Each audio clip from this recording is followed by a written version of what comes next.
और कुछ नहीं चाहिए। अब हरिश्चंद्र के साथ विश्वामित्र चले घर पे।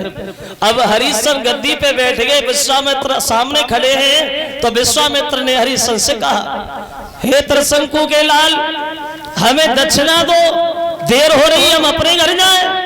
अब हरिश्चंद्र ने एक नौकर को इशारा कर दिया, बोले जा महाराज को 60 भार सोना ला करके दे दो और इतनी दौलत और दे दो जो अपनी बेटी का विवाह ये कहीं बढ़िया घर में कर सके। अब पूरी बात नहीं बोल पाए तब तक विश्वामित्र बीच में बोलना शुरू। बुद्धि खराब है, पागल है, कोई भूल लम्बी बोल।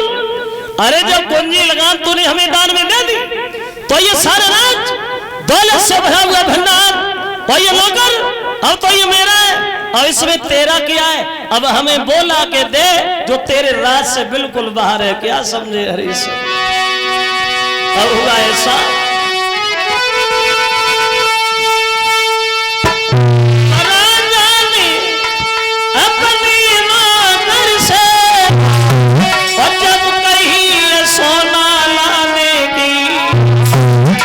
सोई विश्वामित्र ने मुझसे क्या की तब कही गई बात ठीक।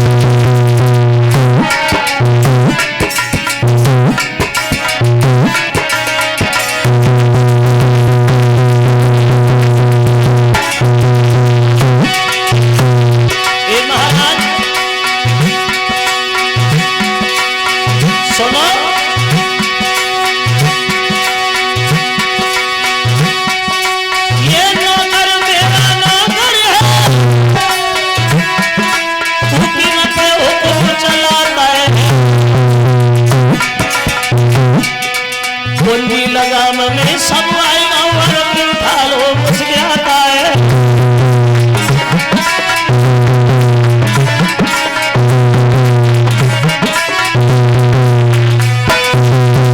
उत्तर दिया है महाराज ये नौकर मेरा है, दौलत से भरा हुआ भंडार मेरा है, अब इसमें तेरा क्या है हमें बोला के दे जो तेरे राज से बिल्कुल बाहर है। क्या समझे? जो हरिश्चंद्र ने ये शब्द सुने तो थोड़ी देर ये होश नहीं रहा कि हम बैठे कहाँ हैं। लेकिन जब धर्म की तरफ देखा तो सर से मुकुट उतार करके ब्राह्मण के सर पर रख दिया। लीजिए महाराज ये राज्य आपका, यहाँ के रहने वाले सब लोग आपके और हम तो आपकी प्रजा के समान है। विश्वामित्र बोले प्रजा के समान नहीं हो, प्रजा हो। और ये चेहरा उतर कैसे गया? अरे दुख है क्या? बोले नहीं। फिर क्या है? दक्षिणा दे, देर हो रही। तो हरिश्चंद्र कहने लगे भगवान शरीर के अलावा अब और कुछ नहीं बचा है, अब हमें बेच लो, अपने कर्जा को पूरा कर लो। विश्वामित्र बोले हाँ तुम्हें बेच लो। कौन खरीदेगा? झाड़ू तुम नहीं लगा पाते, बर्तन तुम साफ नहीं कर पाते, दूसरे पे आदेश करते रहे। बोलेगा अगर कोई तैयार भी हुआ तो अब 60 भार सोने में बहुत महंगे पड़ोगे, कोई नहीं खरीदेगा। अकेले नहीं, कौन? जब आप ये प्रभु हमारे एक पत्नी एक पुत्र है, हमारी पत्नी बेच लो, हमारे पुत्र को बेच लो तब तो कर्जा पूरा हो जाएगा। विश्वामित्र बोले हाँ पत्नी बेच लो, पुत्र बेच लो, पागल समझ रखा है। जब खुद मना नहीं कर रहा है तो अपनी पत्नी से मना करवाएगा क्या? अरे दुनिया भर में ऐसी कौन सी पत्नी होगी जो अपने पति के कहने से बिक जाएगी? एक बात बताऊं क्या? छोटी सी बात है, सुख ही सुख है। मतलब सुनो कि सतबारी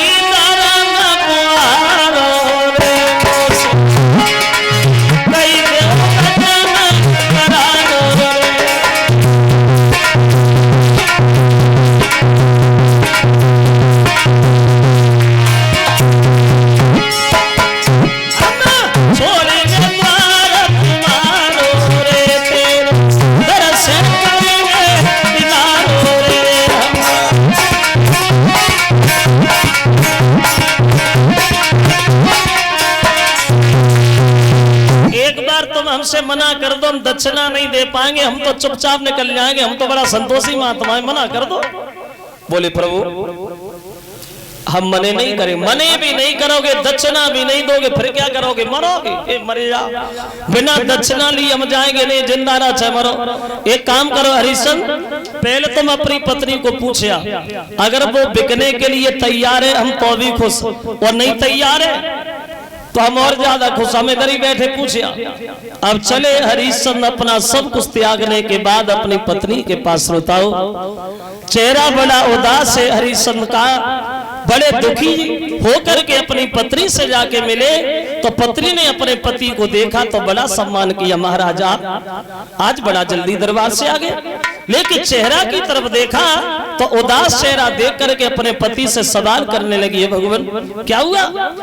पहले जब आप दरबार से आते थे तो हंसते हुए आते थे, बात बात पे मुस्कुराना, बात बात पे हंसना तुम्हारी आदत है, लेकिन आज इतने दुखी क्यों हो, इतने परेशान क्यों हो? अब वो पत्नी अपने पति से सवाल करती है, बोलो क्या हुआ भगवान? अब बोली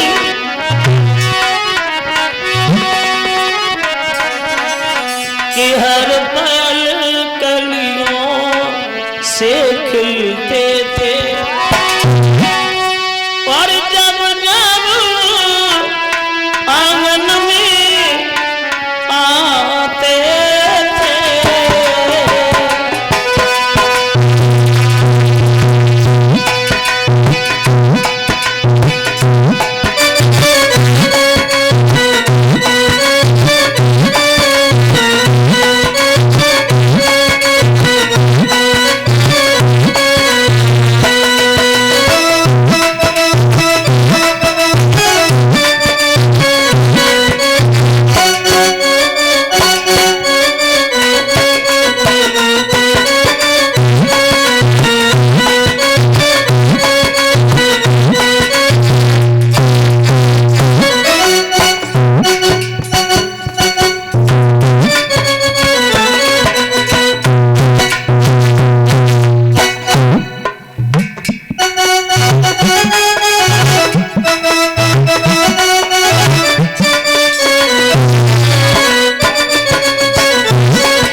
पति को उदास देख करके सवाल कर रही, आखिर क्या कारण है, इतने दुखी क्यों हो?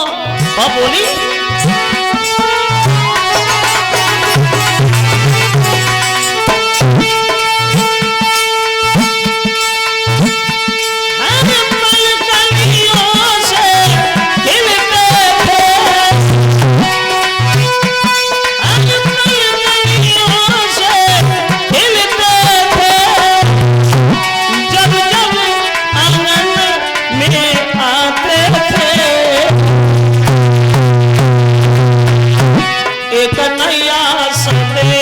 सहलाते थे, एक नया संदेश सहलाते थे।